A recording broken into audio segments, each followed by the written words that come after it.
Good morning on this final day of July. I'm meteorologist Byron Douglas on this Thursday, July 31st. Casey and Mitch will be along with in a moment. There's a look at our streaming show each weekday here at 8:30 this morning. All the heat advisories and warnings are out of the weather picture. They've been exported to the south, which will remain in place. I want to emphasize it's going to be extremely humid here during the morning. In fact, it is right now. It will start to ease a bit later this afternoon and tonight, and then we'll have lower humidity until after this front pushes on through. The front's up to about the Ohio River. It's stalled just a bit, but it's still humid out there. And we'll do some nowcasting in a moment. And we're still in the market for some showers and thunderstorms. Especially, we have a little bit of lightning right now north of the viewing area, up north of Jasper, into Boyes County, which is part of our viewing area. I want to go right to the heat index. Generally has eased. There's a case still for some mid to upper 90s out there. We'll take a look at the dew points here in a moment. But remember, when you were watching Jeff on Monday, the heat index was the highest of the season at 115, and it's been trading between about 104 and 112.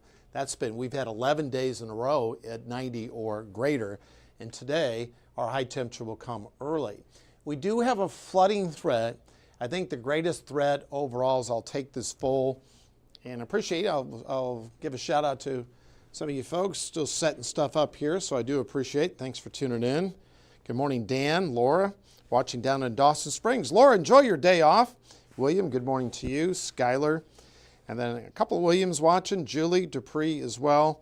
And thanks for all the pictures we had earlier in the week from the lightning and from the thunderstorms we had earlier in the week. Had some really excellent pictures you can see up on my Facebook page. No flooding threats generally as we go through the weekend and then into next week. We're good to go. A general risk for thunderstorms, but all thunderstorms, of course, produce lightning, but all the risks now have been removed from Indy, Chicago, so we're not at risk for any severe storms. Covers areas in Arkansas, northern Louisiana, and to about Tyler and down through the Texarkanas. And then a big risk area, the scattered severe threats, Devil's Tower down to Cheyenne and down through Denver, and Fort Collins, and then out towards Scottsbluff, Nebraska, and then also additional threats out to the northeast as you head up to Washington, D.C. in those locations. The severe weather threats, of course, we're not risk for any severe weather as far as wind, hail, or tornado threat, but we do have that flooding threat. I think the way the front times out, our greatest threat would be along the Ohio River into western Kentucky. But you guys know the drill. You catch a couple downpours, I think we could see a flood warning or two. Now, we've had a little bit of lightning up towards Hayesville, north of Jasper High School if you're out there for programs, and out towards northeast of Boyes. The areas there in orange and red, some heavier bands of showers, and then you get up towards Paoli, Orange County, French Lick, some lightning there. Some showers and storms will develop right over us. With some additional daytime heating. Won't take much for a few storms to get going. So only one of our counties seeing some showers east of Celestine, Lake Patoka, and those areas up towards French Lick, seeing a few showers, and that's about it. I've highlighted a few areas. We'll widen it out. That front continues to draw closer to our area, and this will be the firing line. And then through west of Jonesboro, Arkansas, some showers. You can almost pick out the definition of the front. And what we'll do is we'll take a look at regional temps. 88, that's what we're looking for. I think that will come about midday. 102 in 1935, that was the hottest day of July in 1935. And then the first in 1935 was the hottest day in August, but the hottest days of the year were in September. They had 5 in a row just before the advent of fall in 1935. Probably more that you want to know about 1935. But overall, the 1930s were very hot years. 11 in a row, if my math is correct. We had the good downpour on Saturday, the 19th, so we should get a break. We might be up to about 90 very early this afternoon, and we could see some rain. Most of the rain total is 1/4 of an inch or less, and we'll finish with about 6.5. The Muggy meter was at 76 about 1 hour ago. This is a high rating for this time of the day. So it is humid out there any time of the day. So about as, and you know, someone mentioned yesterday on our stream, hey, look, if you're putting on a roof today, working construction, delivering the mail, still take, yeah, we've been advertising this front. It's not an alert day, but take the necessary breaks. 80 Madisonville, 78 in Evansville, 77 in Mount Carmel. And let's check up the line. Now, Indy's at 74, 70 in Chicago, so the front's through there. Look at Fort Wayne down to 62, 61 in Detroit, and 66 there in Des Moines. So you can see the benefits there in the wake of the front. We kind of talked about a lot of scattered low-level clouds here early at 3,000 to 5,000 feet. So we're going to have a couple of hours where we go mostly cloudy. I love the cloud chart. Man, we've talked about this really best way to tell the weather story on our 14 First Alert weather app. What you see here should match up. Some scattered showers and storms and a greater probability. We talked like Madisonville, Morton's Gap. You guys are looking at generally a 70% chance for showers or storms. Let's highlight the Madisonville area. Well, not showing as much, but you know, in that 2 o'clock hour is that front times out. That's where we're looking at the showers. So let's take a look at the latest. There we go. Here between noon and 2. All right. Here's the latest guidance showing the winds out of the north, showing a line here of showers and storms. You can't rule out a severe thunderstorm warning or two, but remember the threat is that flooding threat as we go through this afternoon. This takes us through tonight. So heading up to the Edwards County Fair, Strassenfest, Germania, whatever you're doing out there. And of course up in Owensville for the Watermelon Festival. Looks great for that. So what a weekend to have a festival. Usually August, as we go through the weekend, very hot, obviously, during this time of the year. And so as we go through Friday, in fact, Friday night, low temps will be dipping into the lower 60s. And then on Saturday, no trouble out there. So I'm just going to move this along. And then we'll get to the 7-day forecast. So 88 will probably come early about lunch. We could see some 92s and 93s down through Greenville and Central City. 67, and then this will be our coolest air since we kicked off meteorological summer in early June. Remember, the first couple weeks in June were overall kind of below normal, so we're getting reacquainted with some of these numbers. And look at that start. 83 Saturday. In fact, Saturday morning, dew points will be in the 50s. And then 85 on Sunday. So I'm going to take a look at a couple of comments here, and then we'll turn it over to Casey and Mitch in a moment. But thanks for tuning in. Good morning, Lauren, down in Madisonville. Sharon, good morning to you. Laura, 11 days of humid weather. That is right. You are doing a great job tracking all that. Where's the rain? Well, the rain, we've had about 6 each day, each month this year has been above normal. But the last 10 days, some areas haven't had much rain at all overall. So overall, there's a look at the 7-day. This is where you need the applause button in here, Casey and Mitch. That's pretty nice there for August. Appreciate all of you. Thanks for joining us on the stream. Stay with us. Now, Mitch, Casey in a moment.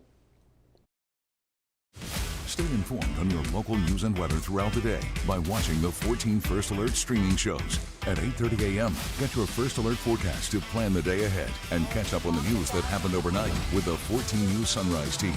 In the afternoon, get the latest headlines, forecasts, and a preview of the stories we're working on with the 14 First Alert streaming show at 2:30. And get an in-depth look at the 14 First Alert forecast so you're ready for the next big thing with the 14 First Alert weather show at 9 p.m. Watch the 14 First Alert streaming show that fits your schedule and works best for you. Streaming on your phone by downloading the 14 News app and the 14 First Alert weather app. On your smart TV by using the 14 News streaming app.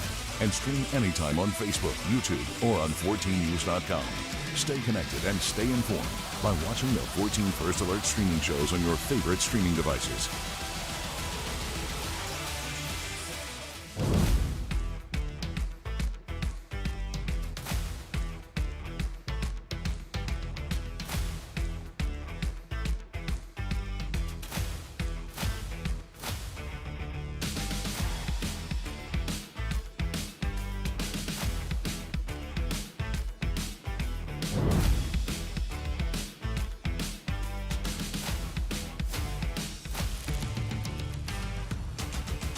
Well, good morning, and thanks for joining us here for the news portion of the stream show. I'm Mitch Carter. I'm Casey Mason. Yes, thanks for joining us here on this Thursday morning. You know the drill. Byron's going to kick things off with the latest in the forecast, and then we're going to bring you some headlines from this morning. Of course, mentioning here, it is our last day of July, Mitch Carter. It is. Hard to believe. Came quick. That's right. There's lots of events to celebrate as There you are. go into August. Let's rock and roll. No doubt. Starting off here, though, a little more serious news happening this morning along the Ohio River. Crews will be back out there searching for a possible missing boater. Casey, dispatchers tell us the call came in around 5 o'clock last night for a boat floating down the river. Get this, with nobody inside. Crews out there searching near the Dogtown boat ramp there off Old Henderson Road. Officials saying there were items inside the boat that showed that somebody had been on it, and we're told crews stopped their search last night, but they will start back up here sometime this morning.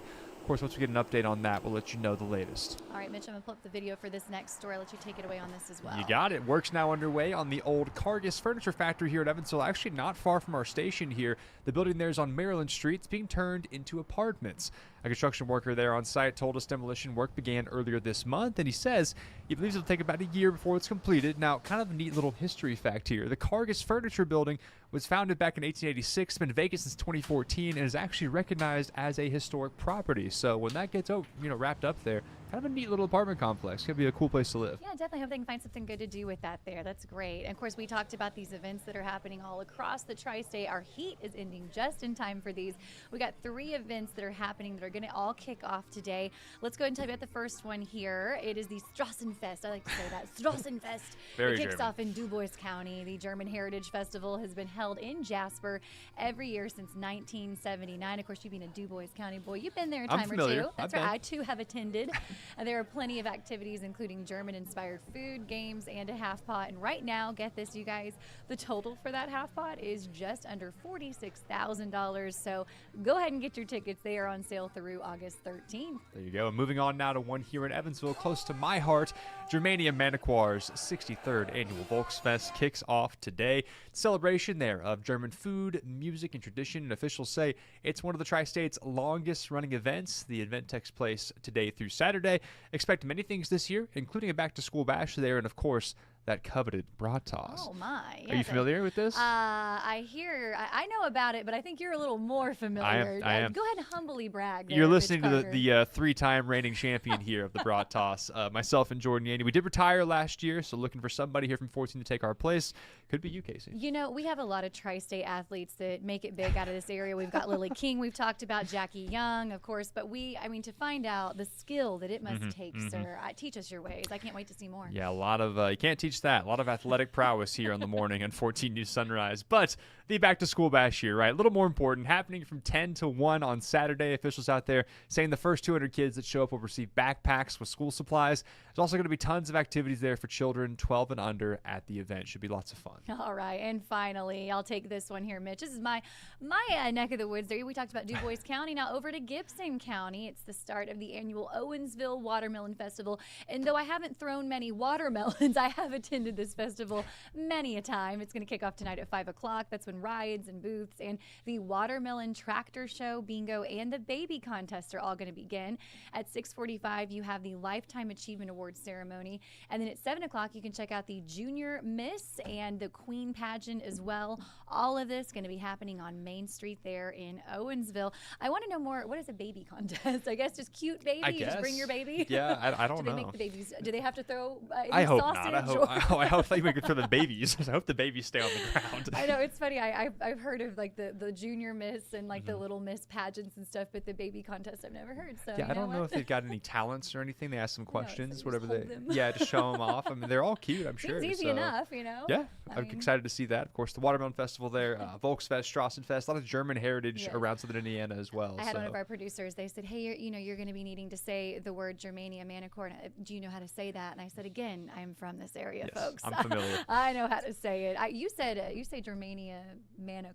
Manaqua. Metaquar. You say kind of fancy. Yeah, I than don't know if I'm do. right or not. I don't Honestly, know. I'm guessing. DuBois So. County, Gibson County will have a battle out to see who's saying it better. You guys can comment and let us know. Better yet, don't. Yes, but anybody got there, enjoying those festivals, of course. Thankfully, the big news today. Happy to share this with you guys. We're off alert now. That is great. Still warm. It's still July 31st here, but we're no longer under the alerts, which is good news there. And, it's nice to, for once, go into talking about events that are taking place this weekend and us not have to stand here and say, take care of yourself, drink plenty of water. It's always still smart to do that. It's not Yes. that cool, but at least we're not in those dangerous temperatures anymore. Right. Quickly, just want to say, I know Byron already got to the comments, so we just want to say good morning to everyone and recap. Good morning from us as well. We love to see you on there. We love our viewers too. Byron always does a great job of saying hi to everybody when we first kick this thing off, but let's wrap it up Let's here. do it. It's not quite Friday, but it's starting to kind of feel like Close Friday enough. Junior for Right. sure. No doubt. Right now it is 8:45 here, 8:45 on the dot. It's going to do it for us on our streaming show here on 14 News at 8:30. Once again, a stream show coming up here at 2:30 with Jamie French. Robinson Miles is off right now. So for all your news and headlines, you know the spot. Check us out here at 14 News. We're going to call it a day. We'll see you guys bright and early tomorrow morning on Friday. Take Bye, care. everybody. Have a great day.